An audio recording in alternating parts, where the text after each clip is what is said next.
Bienvenidos a Comprensión de los Tiempos Actuales, a la tercera y última sesión de Eclesiología, Doctrina de la Iglesia. Excelente información que usted nos ha estado enseñando, Pastor Gonzalo. Le damos la bienvenida y hoy vamos a cerrar con broche de oro y pues le recomendamos guarden esta información y aplíquenla. Y es importante reconocer qué es la iglesia y más en estos tiempos. Que el Señor les bendiga. Bueno, bienvenidos a nuestra tercera clase de eclesiología y hoy vamos a estar hablando un poco sobre el reino de Dios y la iglesia. Realmente las frases reino de los cielos y reino de Dios se hallan más de 80 veces en el Nuevo Testamento y el reino de Dios obviamente es un tema importante. Surgen varias preguntas, sin embargo, en relación con la identidad y la manifestación del reino de Dios. ¿Qué se quiere decir con la palabra reino? ¿El reino de Dios es una realidad espiritual interior o un gobierno exterior visible? Que eso es una de las dudas. ¿Es el reino de Dios en mi vida y en la iglesia invisible o es algo visible? ¿Son idénticos reino de Dios y reino de los cielos? ¿Y qué relación tiene la iglesia? ¿Por qué lo metemos en el tema de eclesiología? ¿Es presente o es presente y futuro o solo futuro? Y queremos en lo que sea posible por medio de las escrituras ir hablando sobre el tema. La palabra reino viene de la palabra griega basilea, de la que se deriva la palabra reino y tiene dos significados principales. Uno es el gobierno, el reino, el dominio, la autoridad de un rey. Eso es basilea. Pero no solamente es el gobierno y el dominio que tiene, sino también el territorio o la gente sobre el cual reina un rey. Es un dominio, un gobierno, una estructura, pero también es un territorio. En el Antiguo Testamento, el griego basilea traduce la palabra hebrea malkut, que también tiene dos significados: reino real, según Daniel 1:1, y dominio de un rey. Bueno, ¿es el reino de Dios presente o futuro? El reino de Dios es ambos. Es tanto presente como futuro. El reino como el dominio del pueblo de Dios de todas las épocas, sobre el cual Cristo reinará en justicia, todavía es futuro. Comenzará con la segunda venida de Cristo, según 2 de Tesalonicenses, capítulo 4, versículo 1 y Apocalipsis 11:15. El reino como el gobierno o poder real de Dios está presente en la obra redentora de Jesús, porque Él vino a destruir las obras del diablo y el reino de Dios lo trajo. Entonces en sí, como gobierno o como poder que se ve en forma real, está. Pero como Cristo reinando es sobre todo creando el dominio, sobre todo será futuro. ¿Es algo espiritual o algo exteriormente visible? Bueno, el reino escatológico, que es el reino futuro, será un reino manifestado exteriormente. El que viene, Él reinará sobre las naciones y en poder y gloria vendrá para hacerlo. Y los santos del Nuevo Testamento gobernarán y reinarán con Cristo como reyes y sacerdotes. Hay varios versículos, como Mateo capítulo 25, versículo 21 y 23, pero Apocalipsis 5, 9 y 10 también y otros versículos más nos hablan de ese tema. Pero el reino presente, el reino soteriológico, no escatológico, sino soteriológico de Cristo, es espiritual y es invisible. Y está claro que el reino de Dios es espiritual por dos declaraciones de Jesús. La primera la dio en Lucas 10, 17, 20, la segunda parte, y 21. El reino de Dios no vendrá con advertencia, ni dirán helo aquí o helo allí, porque el reino de Dios está entre vosotros. Ese reino, Jesús dijo, ya llegó. Ya cuando los demonios salen, cuando hay salvación, cuando hay sanidades, cuando hay poder de Dios actuando, el reino de Dios ya está entre nosotros. Pero Jesús le dijo a Nicodemo también que el que no naciere del agua y del Espíritu no puede ver el reino de Dios. Es algo que también tenemos que tener presente. Ahora, Esto que estamos hablando aquí, necesitamos tenerlo claro porque a veces escuchamos enseñanzas de gente reconocida que dice que el milenio ya empezó y que el reino de Dios sobre la tierra ya empezó y que la iglesia tiene una autoridad absoluta y que la iglesia ya tiene el dominio y que ya no habrá más muerte, que ya no habrá más enfermedad. Entonces la teología viene diciendo que cuidadito con hablar de enfermedad, cuidadito con hablar de muerte. Y pues sí, nosotros no tenemos la teología de la muerte ni de la enfermedad, pero todavía está presente porque el reino escatológico vendrá. El soteriológico está presente. Y es el que tenemos que aplicar. Nosotros tenemos que aplicar el soteriológico y anticipar el escatológico. Pero la persona nacida de nuevo entra en el reino de Dios, en el reino de la verdad salvadora y divina del Evangelio. El reino presente de Jesús está sobre la tierra, es un reino del Evangelio. El Evangelio es el Evangelio del reino. Cada vez que nosotros hablamos de Cristo, estamos proclamando el Evangelio. Cada vez que el Evangelio se proclama, se lleva, hay sanidades, hay liberaciones, hay salvaciones, hay bautismos en agua, hay bautismos en el Espíritu Santo. El reino de Dios está avanzando. El reino de Dios está gobernando sobre las tinieblas. Mateo 4, 23 y 24, o Mateo 9, 15, o Mateo 24, 14, por decir unos ejemplos, Hechos 1, 3, etc. O sea, estamos hablando de los dos tipos de enfoque. Uno de gobierno total y definitivo, que es escatológico, que vendrá, y ese será exteriormente visible, y uno presente, interior y espiritualmente, que es el soteriológico. La Biblia dice que aquellos que aceptan el Evangelio de Jesús también lo aceptan como soberano Señor en su reino, convirtiéndose en ciudadanos del cielo. Ya somos ciudadanos del cielo, dice Filipenses 3:20. Entonces, es el reino, el soteriológico, el presente, y es del Evangelio, que es el mensaje central del reino. El poder de Dios para salvación, Romanos 1:16, es el Evangelio. Entonces, la naturaleza espiritual del reino presente de Dios es afirmada por Pablo en Romanos capítulo 14, versículo 17. Porque el reino de Dios no es comida ni bebida, sino justicia y paz y gozo en el Espíritu del Señor. Es algo más espiritual, es algo más presente en la vida de la iglesia y en los corazones de la gente. Pregunta, ¿son idénticos el reino de Dios y el reino de los cielos? Bueno, perdón, antes quiero preguntar, si son idénticos iglesia y reino de Dios. Bueno, la manifestación final y completa del reino escatológico del que viene de Dios es futura.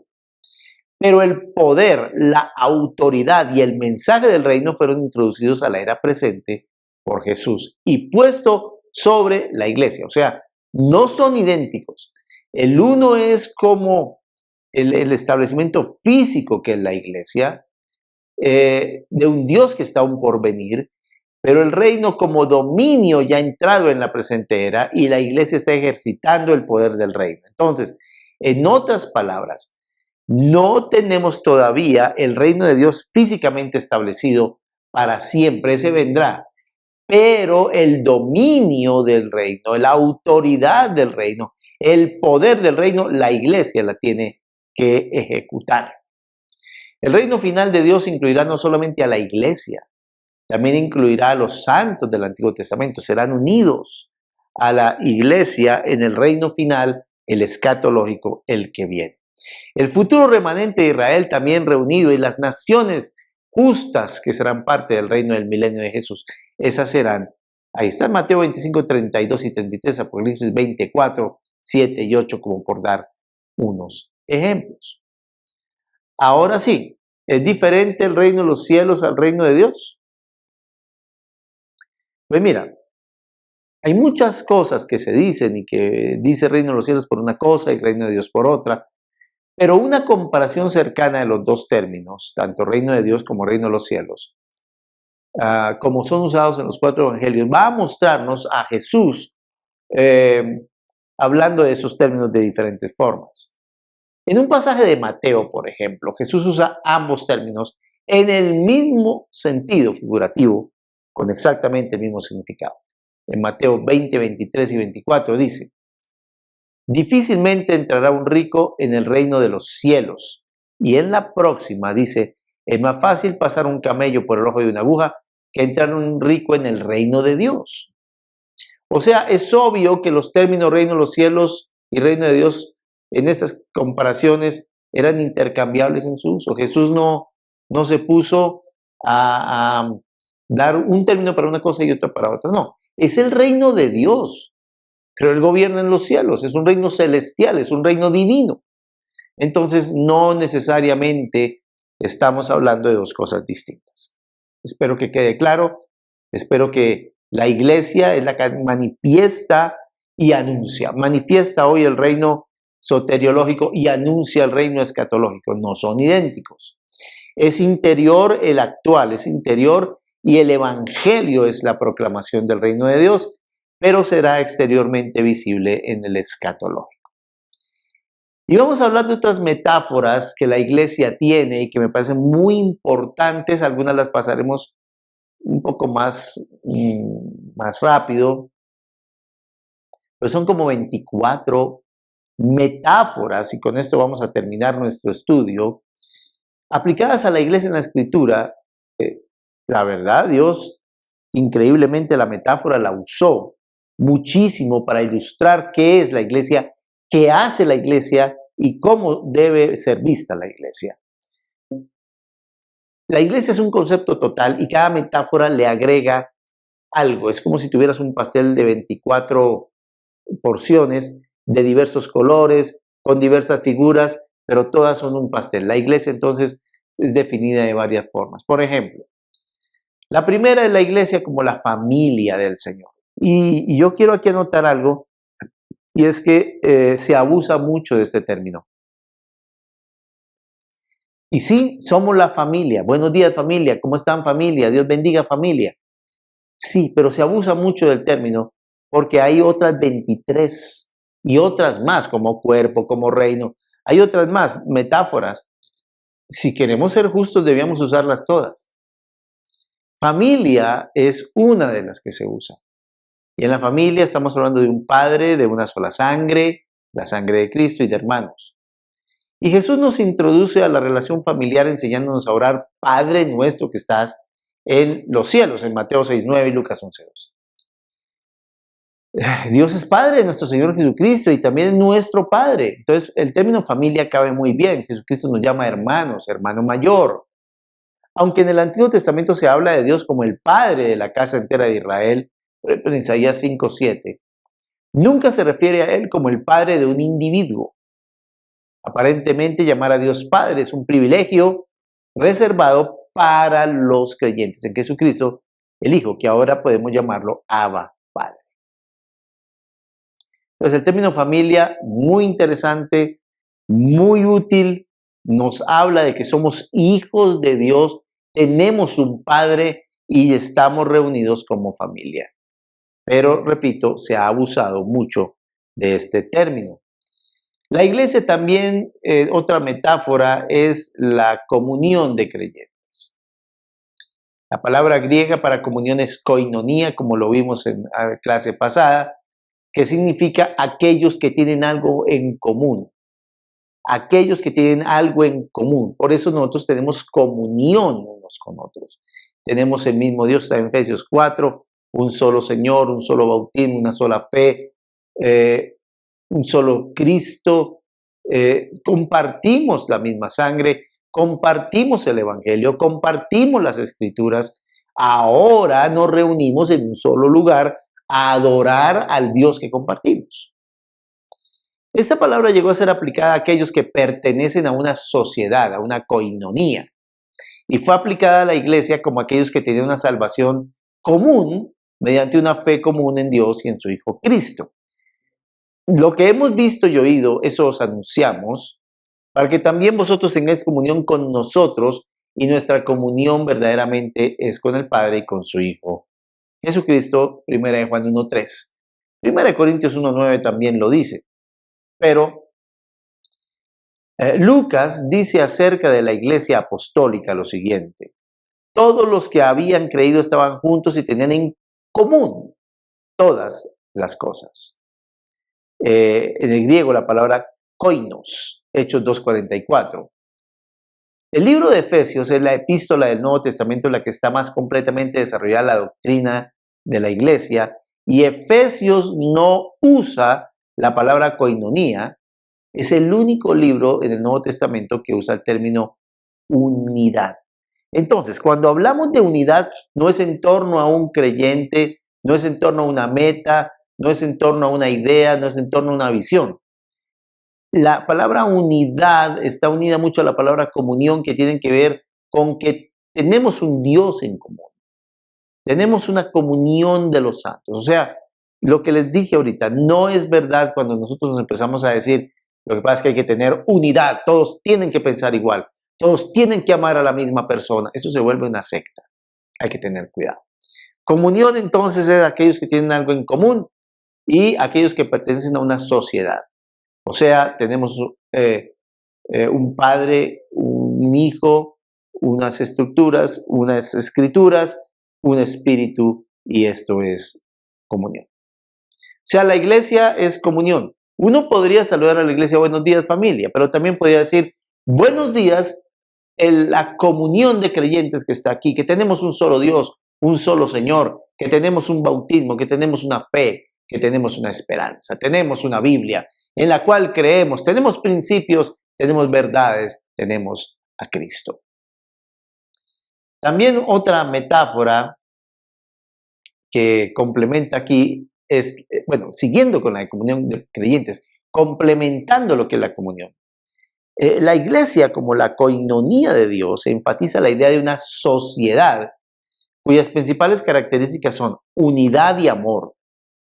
Repito, la unidad es en torno a quién es nuestro Dios, quién es el Salvador, la doctrina, las verdades, los principios de amor.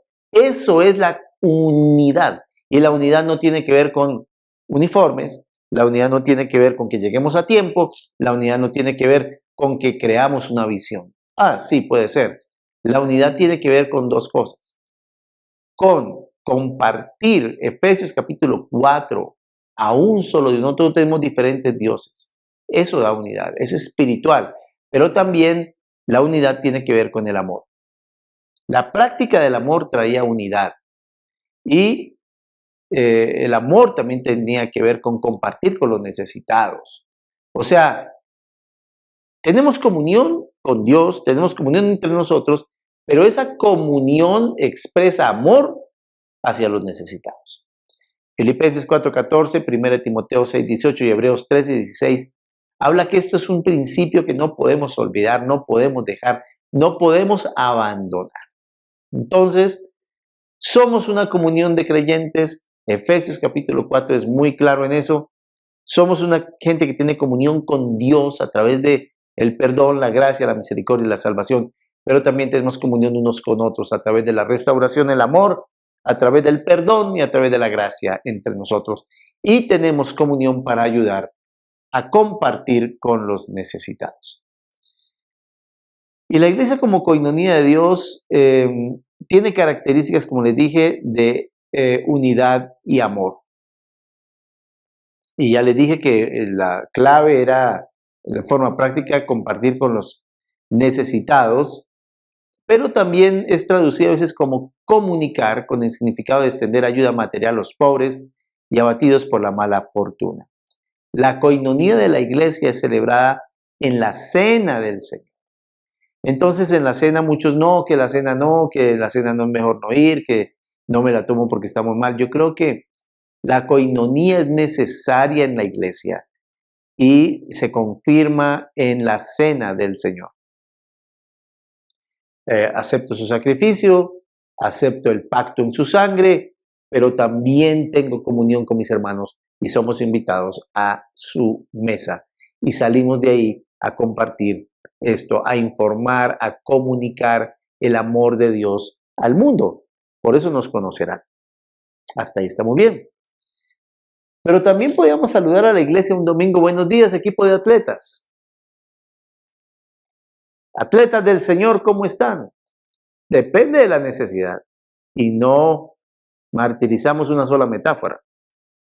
El pasaje que la metáfora atlética que mejor se aplica a la iglesia es esta de Filipenses 1:27, que estáis firmes en un mismo espíritu, combatiendo unánimes por la fe del evangelio.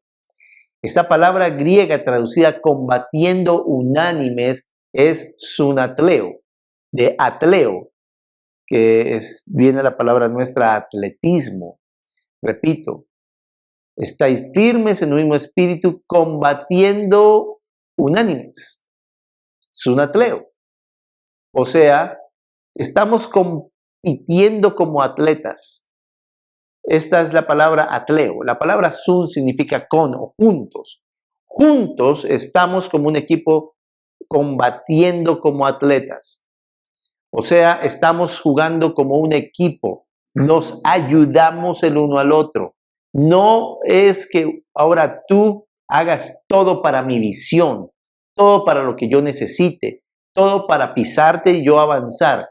En todo avanzamos todos como una unidad de cristianos. Y los creyentes cristianos son como un equipo de atletas, mostrarán características como dedicación, trabajo en equipo. Trabajo en equipo no es formar un equipo para que hagan lo que yo diga. Trabajo en equipo es todos juntos, remando hacia el mismo lado, con tus dones, con tus características, con la visión de un líder. Cooperación, donde yo vea que el otro necesita, lo ayudo. Negación propia, está bien, no lo voy a hacer como yo digo, pero vamos a estar juntos. Dominio propio, unidad, todo esto es parte de un equipo de atletas.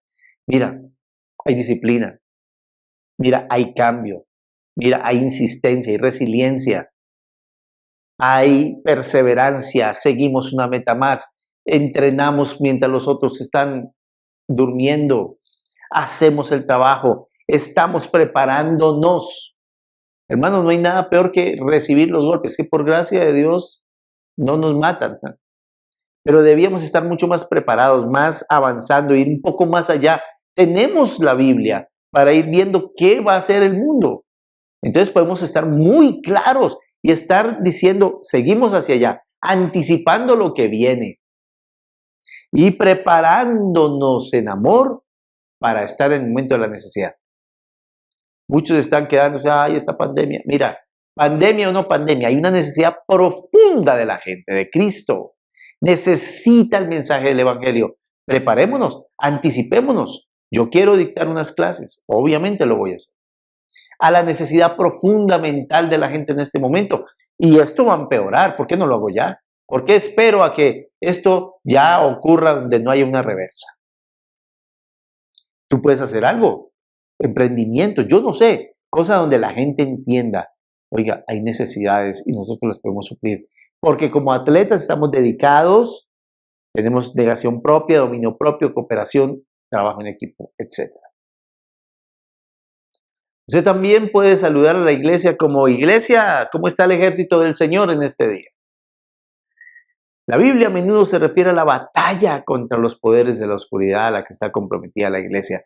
Ese término ejército no le gusta a la juventud de hoy, porque la palabra ejército, policía, la milicia son como resistencia, pero bíblicamente sí tenemos un enemigo y bíblicamente sí tenemos un ejército de Dios. Y la iglesia está comprometida contra los poderes de la oscuridad, porque o el uno gana o el otro derrota. Las armas de nuestra milicia no son carnales, sino poderosas en Dios para la destrucción de fortalezas, derribando argumentos y toda altivez que se levanta contra el conocimiento de Dios y llevando cautivo todo pensamiento. Cautivo está hablando de yo tomé cautivo al enemigo, lo tengo preso a la obediencia a Cristo. Esto está en 2 Corintios 10, 4, 5. Dice, vestidos de toda la armadura de Dios para que podáis estar firmes, parados contra las acechanzas del diablo. No va a parar de hacerlo. Porque no tenemos pelea contra carne y sangre, sino contra potestades, principados, contra gobernadores de las tinieblas de este siglo, contra huestes espirituales de maldad en las regiones celestes. Bueno, la verdad hay una guerra. Y la iglesia o está comprometida o se la lleva. Aquí no podemos ser neutrales. Estamos en una guerra. Debe haber todos los días liberaciones, debe haber salvaciones, debe haber sanidades, proclamación del evangelio. La maldad tiene que irse. La verdad y el amor tienen que prevalecer. Pero eso no lo hace una iglesia quieta. Tiene que ser una iglesia que va hacia adelante. Y nuestro capitán es Cristo. Y la guerra es real. Y debemos estar seguros de la victoria. Porque Satanás ya es un enemigo derrotado. Lo que pasa es que él usa dos cosas muy fuertes, el miedo y la mentira. Cuando nos mete miedo nos paraliza, nos hace dudar, quita planes de Dios que podían ser evidentes. No más, hermanos. El ejército de Dios tiene que ser saludado. Y tenemos que colocar a la gente anunciándoles, usted puede tener victoria. Se habla de, cuando se acabó la esclavitud en Estados Unidos, se firmaron los edictos de libertad. Muchos de los dueños de esclavos no les dijeron, porque no sabían leer, por eso no los dejaban leer. Para evitar que tuvieran libertad, yo les digo, lean la Biblia, hay libertad y victoria en Cristo. No podemos seguir con el temor y las mentiras. Tenemos que ser el ejército de Dios. Somos el ejército de Dios. La iglesia marchando está, triunfante está, nada la va a parar, porque tiene su capitán victorioso que es Cristo. La iglesia sobre la tierra se llama la iglesia militante, la iglesia del cielo se llama la iglesia triunfante. Entonces somos los de la milicia que triunfaremos y llevaremos muchos cautivos a la obediencia a Cristo. También podemos decir, buenos días rebaño. ¿Cómo está el rebaño del Señor? La metáfora pastoral es demasiado familiar, es muy bonita. El líder espiritual de la iglesia local generalmente se llama pastor. ¿Por qué no son el rebaño? Por tanto, mirad por vosotros y por todo el rebaño que Dios ha puesto bajo vuestro cuidado para apacentar o pastorear la iglesia del Señor, dice Hechos 20:28. Apacentad, pastoread, alimentad la grey de Dios que está entre vosotros.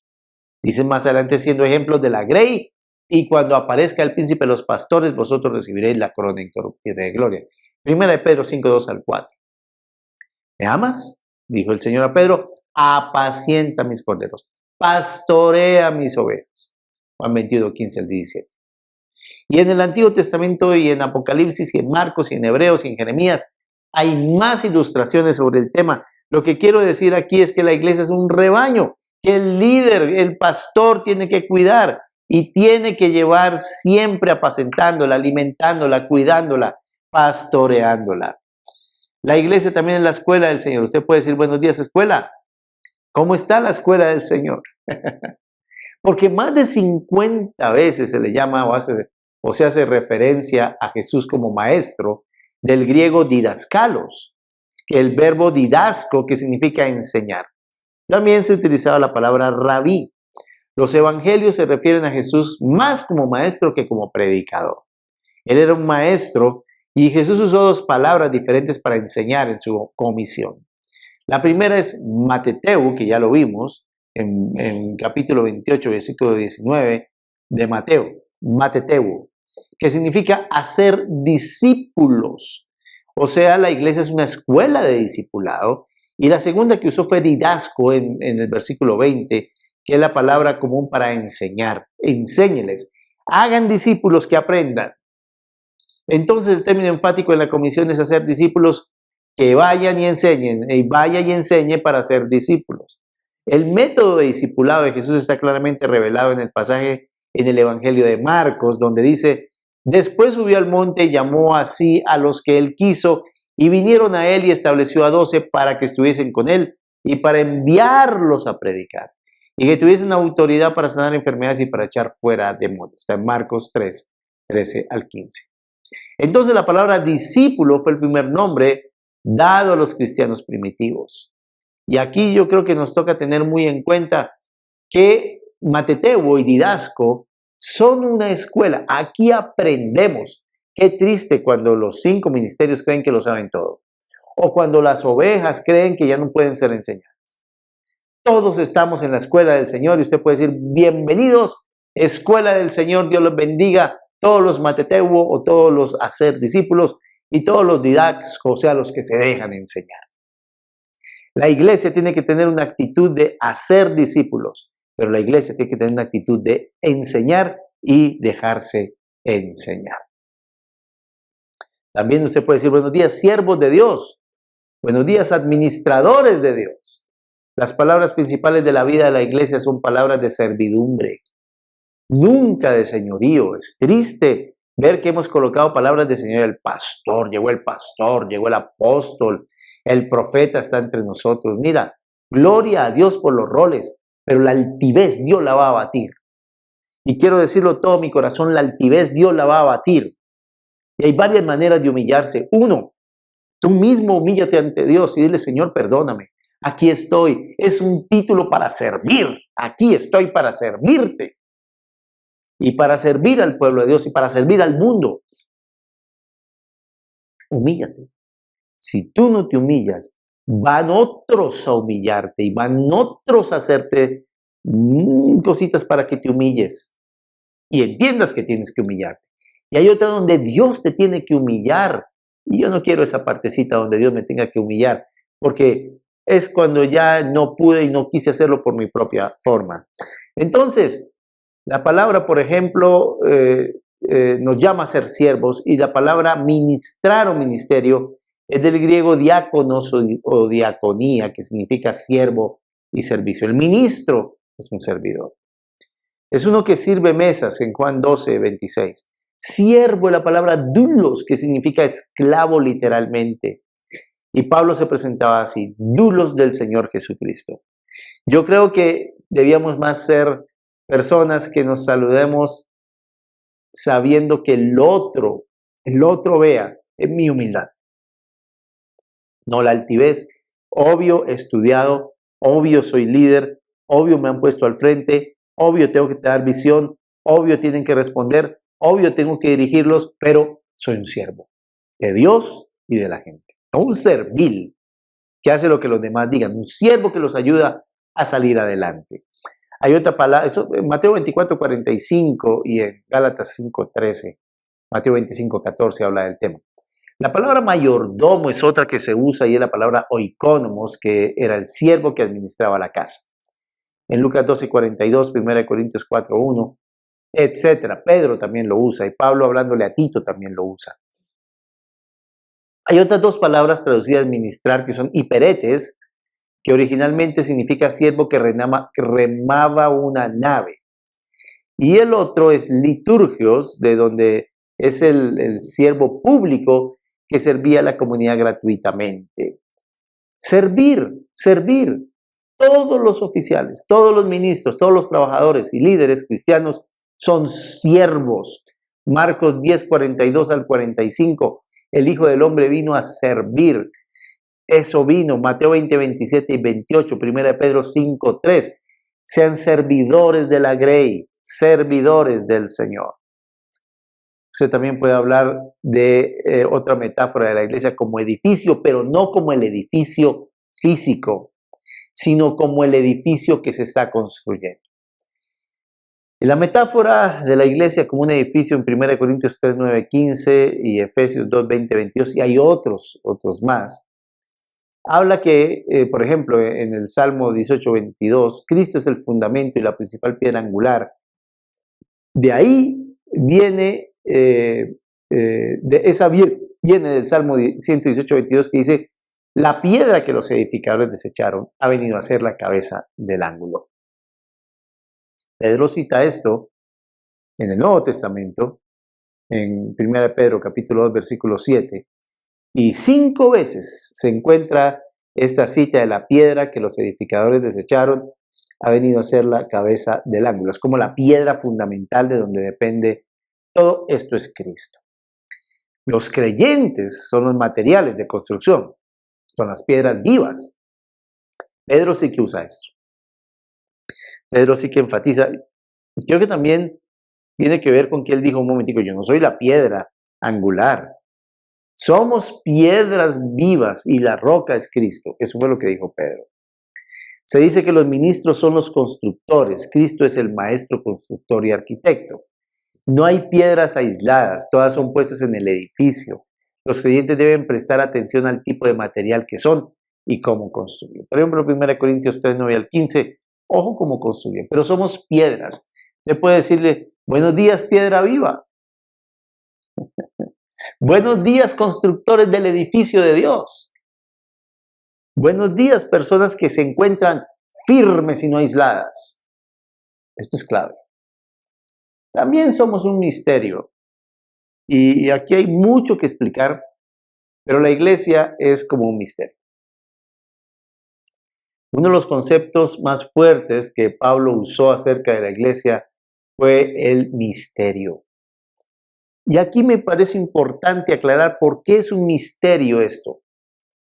Esa palabra bíblica tiene un significado muy diferente a lo que hoy entendemos por misterioso.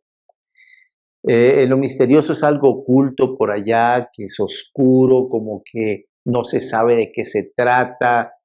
Es un misterio que uno dice cómo es, nada, tan misterioso todo, no es como que no se sabe. No. En la antigua Grecia, por ejemplo, los misterios eran secretos en las religiones, pero se revelaban a aquellos que se iniciaban ahí. O sea, si tú te iniciabas en una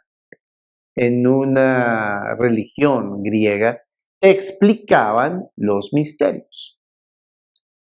Y los que iniciaban en esa religión entendían claramente, muy claramente, cuál era el misterio. O sea, tú llegas al Evangelio y los misterios de Dios ya para ti son revelados. Eso fue lo que dijo Pablo. Ese misterio me llegó a mí, me llamó Dios a predicar y me lo reveló. Y el misterio se aclaró. En otras palabras, es algo que no está reservado a unos pocos, a una secta, a un liderazgo. No, todo aquel que entra en el reino de Dios, Dios le revela cómo es la salvación. ¿A través de quién es la salvación? ¿Qué significa el amor de Dios? ¿Qué significa Jesucristo? ¿Qué significa la gracia? ¿Cómo se obtiene la fe? ¿Cómo se obtiene el arrepentimiento? ¿Cómo se crece en el carácter? O sea, los misterios de Dios son verdades que podían ser conocidas por revelación. Y ya la revelación está en las Escrituras, no es algo personal, es algo que yo recibo por la gracia de Dios en las Escrituras. Dios se la dio a Pablo y Pablo la reveló al pueblo de Dios. La gloria de este misterio se dice ser la verdad y hecho de Cristo en vosotros, la esperanza de gloria, dice Colosenses 1:27. Entonces, misterio significa llegar a un lugar, como es la vida cristiana, llegar a ser hijo y recibir la revelación a través de las Escrituras y el Espíritu Santo de cómo es la verdad de Dios. El mundo no la entiende. Al mundo lo ocurre. Usted también puede llegar y decir, buenos días, campo del Señor. Dios los bendiga, campo del Señor. Porque la Biblia usa mucho la metáfora agrícola. Y Pablo escribió a la iglesia de los Corintios diciendo, vosotros sois labranza, ustedes son el campo de Dios. 1 Corintios 3, 6 al 9. La iglesia es el campo de Dios. Hay sembradores, hay cultivadores, hay cosechadores. Dios en realidad es quien da el crecimiento, nadie más. Dios da el crecimiento. Pero buenos días los que están aquí, semillas, sembradores del Evangelio, de la gracia, del amor de Dios, de la esperanza, de las verdades de Dios. Los cultivadores, los que están cultivando, los que están regando, los que están cosechando. Eso no nos hace a nosotros mejores ni peores. Recuerdo una iglesia donde fuimos pastores y la iglesia realmente tenía unas 10, 15 personas. Y había mucho que trabajarle y fueron 2 años muy complicados. Poca asistencia, poca remuneración económica de la gente a los diezmos y ofrendas. Como que no salían muchos líderes, aunque empezaban los jóvenes a proyectarse algo. Las parejas también proyectaban algo, pero una noche, tarde noche, nos arrodillamos y dijimos, esto no es por nosotros. Es tu gracia, Señor. Estaba yo tan cansado de tratar de hacer la obra de Dios, recién nombrado pastor, después de venir de exitoso grupo de jóvenes, donde 200 jóvenes nos reuníamos en las casas y nos reuníamos en la iglesia y era ver la gloria de Dios literalmente. Gente se casaba, salía al evangelio, sabía ministrar, eran misioneros, abríamos iglesias, era increíble. Y salí yo a una iglesia a hacer lo mismo. No era igual. Y el día que nos arrodillamos y dijimos, Señor, haz tu obra, al otro día empezó a haber profecía en la iglesia, como no había habido en 2 años, y no sé si antes. La obra de Dios de una manera sobrenatural, muy especial. La obra de Dios muy chévere. Dios haciendo algo muy lindo. Empezó el grupo de jóvenes a crecer, empezó un movimiento en la iglesia y 3 meses después nos cambiaron de sede. Sembramos. Al cabo de los años, al siguiente que vino, yo vi cómo le fue de bien y al que está actualmente le fue muy bien, porque la obra de Dios es sembradores, cosechadores, cultivadores, el que riega, pero el crecimiento es de Dios. Puede ser que los trabajadores seamos indispensables, pero el labrador es el que da vida, es el que da crecimiento, es el que hace que la vid prospere, Juan 15, 1, 2.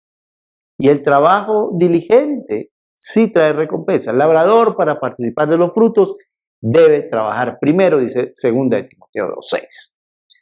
Entonces, y recuerdo que llegamos a la siguiente iglesia y lo mismo. El último año en esa iglesia, después de estar 9 años y medio, el último año fue tan especial, tan lindo, donde empezamos a ver un movimiento en la escuela dominical y empezamos a ver un movimiento que empezó con una persona. Éramos Adri, estaba yo, los niños eran muy pequeños, y una persona. Le puso el empeño, hizo libretos de todo, y después terminaron casi 20 personas al cabo de un año haciendo hermosuras allá y nos trasladaron. Así es la vida. No siempre será que veamos todo junto. Como hay otros lugares donde he llegado y veo esa manifestación de Dios porque otros lo trabajaron. Entonces toda la gloria y la honra será para Él. La iglesia también es un real sacerdocio y hay que tener en cuenta que uno puede decir sacerdotes reales del Señor. Buenos días. Y Pedro introduce la metáfora de la iglesia como un real sacerdocio. Dice, vosotros sois, y luego dice, sed edificados como casa espiritual y sacerdocio santo para ofrecer sacrificios espirituales aceptables a Dios por medio de Jesucristo, dice 1 de Pedro 2:5, pero continúa en el versículo 9. Ustedes son linaje escogido, real sacerdocio, nación santa, pueblo adquirido por Dios para que anuncien las virtudes de aquel que los llamó de las tinieblas a su luz admirable. Es interesante esto. A su luz admirable. Porque la iglesia ya no necesita sacerdotes para ofrecer sacrificios espirituales. Para ofrecer los sacrificios de los corderos, de las palomas, para ser aceptable ante Dios. Hubo uno que se sacrificó. Pero si vieron ahí en 1 Pedro 2:5, sí se necesita sacerdotes que ofrecen sacrificios espirituales. Recuerden, ser edificados como casa espiritual y sacerdocio santo para ofrecer sacrificios espirituales aceptables a Dios por medio de Jesucristo. La alabanza, la adoración, el agradecimiento a Dios, Hebreos 13:15. El sacrificio aquí no es un sacrificio como lo entendemos, que me toca. ¿Por qué es un sacrificio? No. Es un ofrecimiento voluntario, es un sacrificio vivo donde dice, aquí está mi vida. Lo contrario, más bien, estoy feliz de hacer esto. Entonces, la iglesia intercede, la iglesia ora, la iglesia bendice. 1 Timoteo 1:4 dice que la iglesia presenta esta alabanza a Dios y esta intercesión a Dios como un sacrificio vivo. Y la verdad es que la iglesia es un sacerdocio de todos los creyentes. Aquí no hay sacerdotes, obispos, papas, padres. Aquí hay grandes verdades como que somos sacerdotes, tenemos entrada al trono, podemos todos ministrar adoración, todos ministrar gratitud, todos ministrar servicio a Dios. Porque tenemos acceso al trono de la gracia por los méritos de Jesús. Efesios 2:14 al 18 y Hebreos 4:14 al 16. Tenemos acceso y tenemos libertad. Como sacerdotes, se nos abre a los creyentes un ministerio de reconciliación y se ofrece a sí mismo a Dios como un sacrificio vivo. Entonces somos sacerdotes, ministramos, traemos el corazón de los seres humanos hacia Dios. Le llevamos a Dios nuestros corazones. También somos una novia. Buenos días, novia, ¿cómo está? ¿Qué dice la más linda, la novia más linda que existe? Somos la novia de Cristo. Y es atractiva esta metáfora porque es ver el colorido y la forma tan especial que el Antiguo y el Nuevo Testamento trata este tema, ¿no?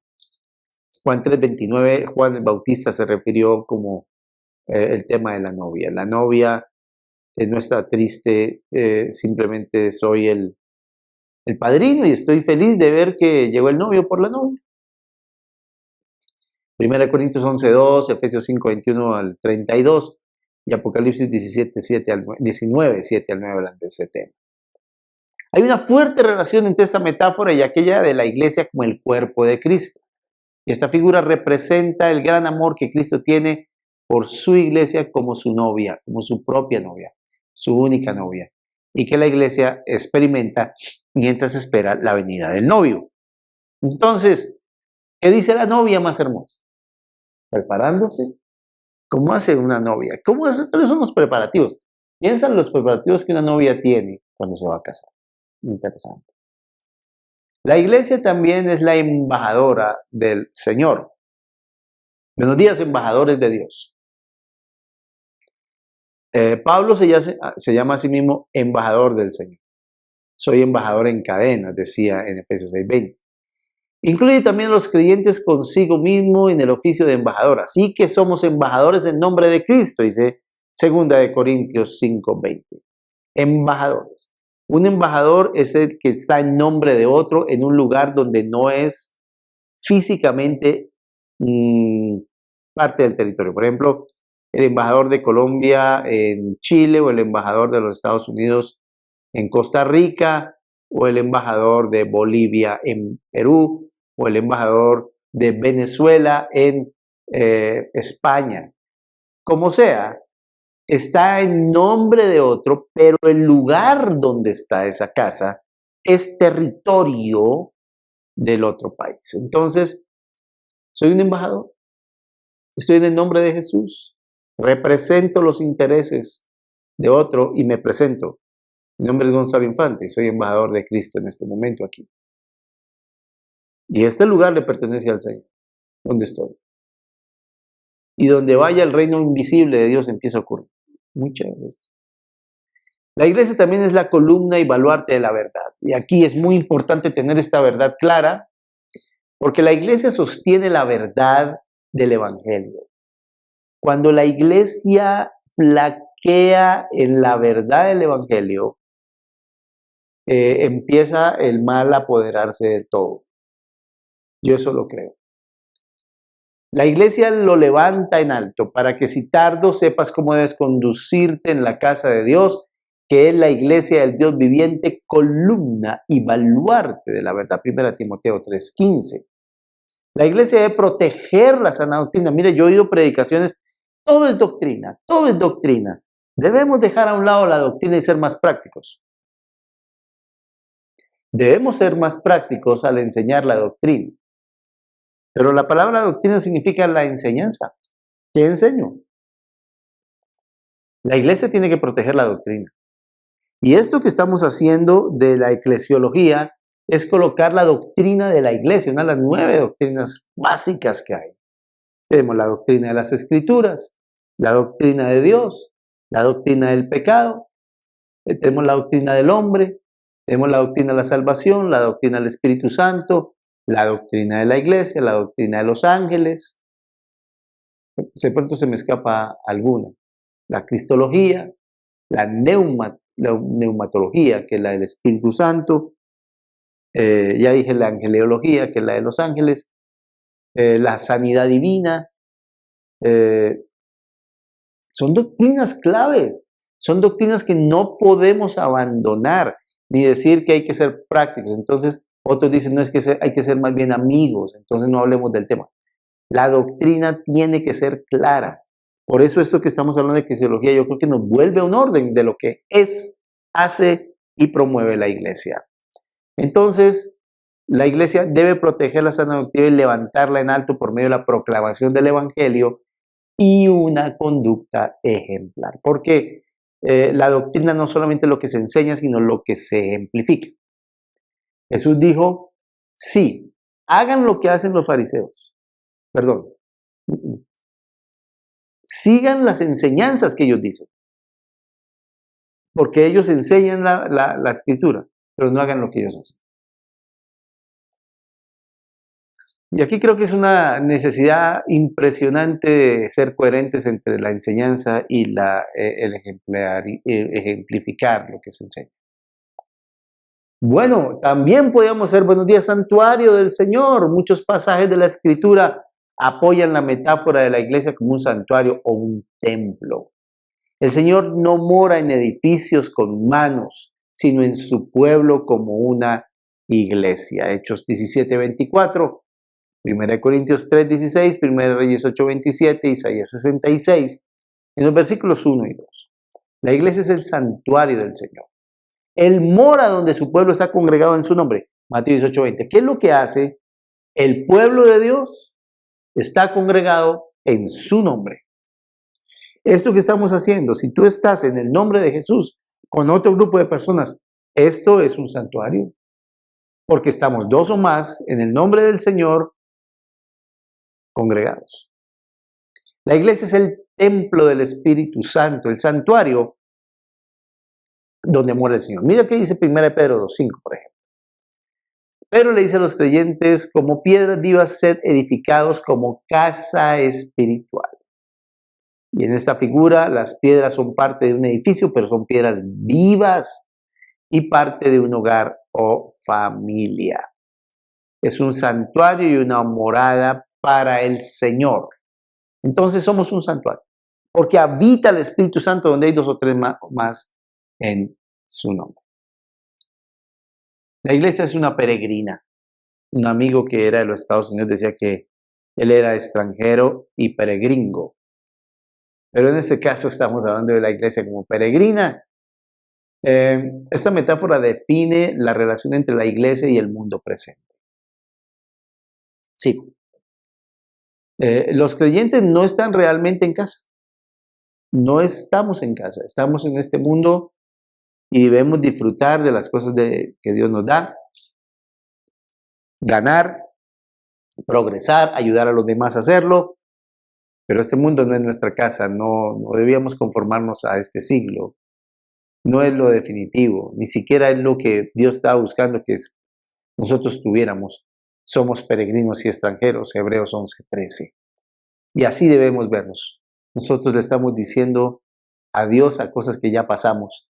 Bienvenido a lo que viene, pero chao para el futuro. Los miembros de la iglesia sí somos peregrinos. Pero estamos comisionados, como vimos embajadores, para ganar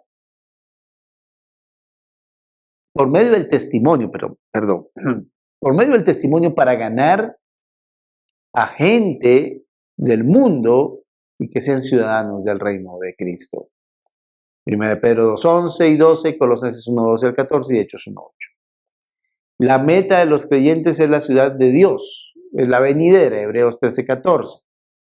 Porque no tenemos ciudad permanente, sino buscamos la ciudad por venir, pero también somos un camino. ¿Cómo está el camino? En el libro de Hechos, la vida de la iglesia es llamada el camino. Y los creyentes son llamados aquellos del camino. El camino es Jesús. Y como está Jesús, Él es el camino y la iglesia muestra el camino. Pero el estilo de vida que tenían los creyentes le llamaban el estilo de vida de los del camino. ¿Qué hizo Pablo? En Hechos 9:2. Y le pidió cartas para las sinagogas de Damasco a fin que se hallase algunos hombres o mujeres de este camino, los trajeran presos a Jerusalén. Somos camino. Y es muy importante tener en cuenta que Dios hace esto de una manera especial, porque es una manera, este es el camino. Así es que Dios quiere que vivan. Así es que Dios quiere que yo viva. Así es que Dios quiere darme amor, gozo. Oiga, yo quiero este camino, este estilo de vida. También la iglesia es una herencia, pero este sí que me gustó, les digo, y ojalá lo entendamos. Porque me pareció tan hermosa esta metáfora. Yo voy a hablarlo personalmente, no la había visto así. Para que sepáis cuál es la gloria de su herencia en los santos, Efesios 1:18. Pero se interpreta para referirse a nuestra herencia. Dice, para que sepáis cuál es la gloria de su herencia en los santos. Sí se refiere muchas veces a nuestra herencia. Pero lee más de cerca, y no solamente más de cerca, sino en otras versiones y la traducción correcta a la herencia del Señor, la cual es los santos o la iglesia. Dice, el versículo 11, dice en nuestra versión, en él asimismo tuvimos herencia. En varias otras versiones dice, en él asimismo fuimos hechos una herencia. O también fuimos hechos la porción de Dios. O en la Biblia viviente o en la paráfrasis, esta lo traduce de esta forma. Gracias a lo que Cristo hizo, somos regalos que Dios recibe con deleite. Y en otra parte dice, en él asimismo fuimos hechos una herencia. Esta es como una traducción preferible. Y el apóstol está pensando aquí en la posesión adquirida de Dios, versículo 14, y su herencia en los santos, versículo 18. No es nuestra herencia, somos un regalo, somos la porción de Dios. Yo soy la herencia de Dios. Y en esa parte de la Biblia viviente donde dice, gracias a lo que Cristo hizo, somos regalos que Dios recibe con deleite. Buenos días, regalos de Dios. Buenos días, gente que es un deleite para Dios. ¿Sabe que eso me hizo cambiar las cosas? A veces uno trabaja para Dios, hace las cosas para Dios, lee la Biblia, ora. Aquí soy su regalo. Aquí Él me ve y se deleita. Y en lo que puede hacer, dices, el potencial que tiene este hombre. Esta pareja, esta familia, esta iglesia, esta ciudad. ¿Qué potencial? Es mi regalo y lo voy a usar para mi deleite. Yo le caigo bien a Dios. Tú le caes bien a Dios. Somos un deleite para Dios. Le encanta que haber recibido, que Cristo le diera ese regalo. Porque dice aquí, gracias a lo que Cristo hizo, somos regalos que Dios recibe con deleite.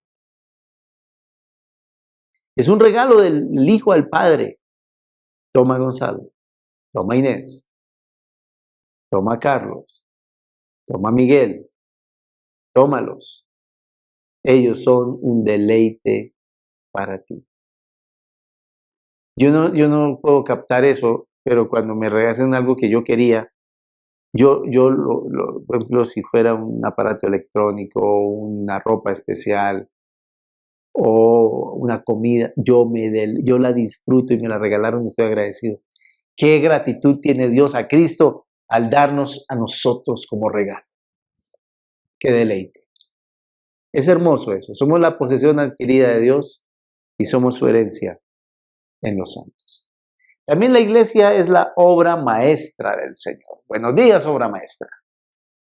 Somos hechura suya, creados en Cristo Jesús para buenas obras. En Efesios 2:10. Esta palabra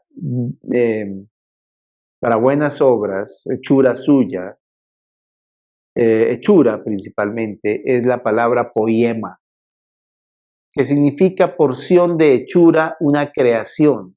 O sea, somos una porción hecha especialmente, somos una creación, es de la palabra de la cual obtenemos nuestro castellano poema. La iglesia es el poema de la creación de Dios. Cuando tú te haces cristiano, Él dice, voy a escribir y a mostrarle al mundo mi poema. Voy a recitarle un poema. Un atardecer es un poema. Hay momentos de cosas que uno a veces ve cuando viaja o cuando lo ve en video. Qué atardeceres, qué colores, qué animales, qué visión de la naturaleza.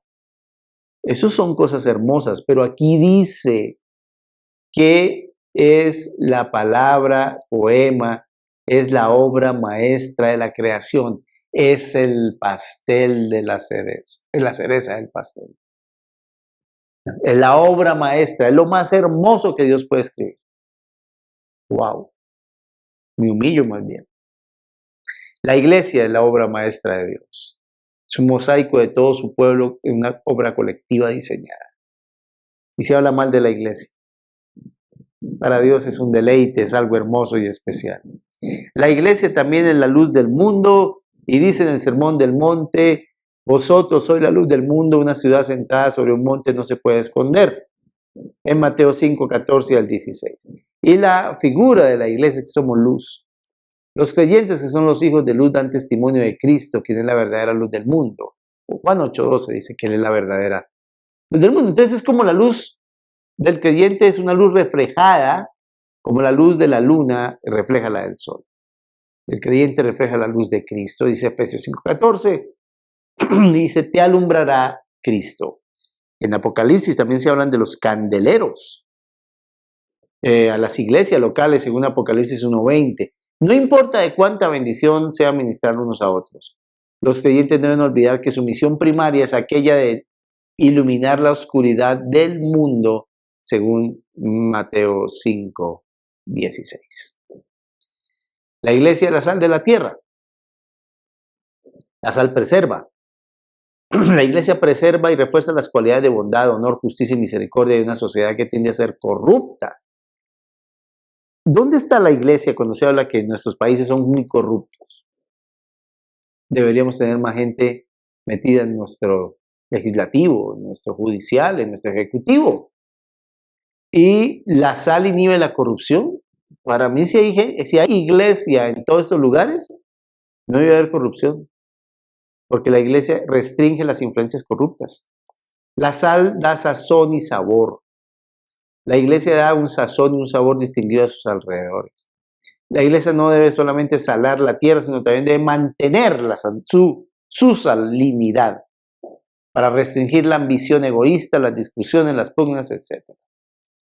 Y Pablo parece interpretar sal para querer decir sabiduría o sabor espiritual en palabras que no sean vanas o insípidas. Colosenses 4:6. La iglesia también es la pesquera del Señor. Dijo Jesús, venid en pos de mí y os haré pescadores de hombres, Marcos 1:17.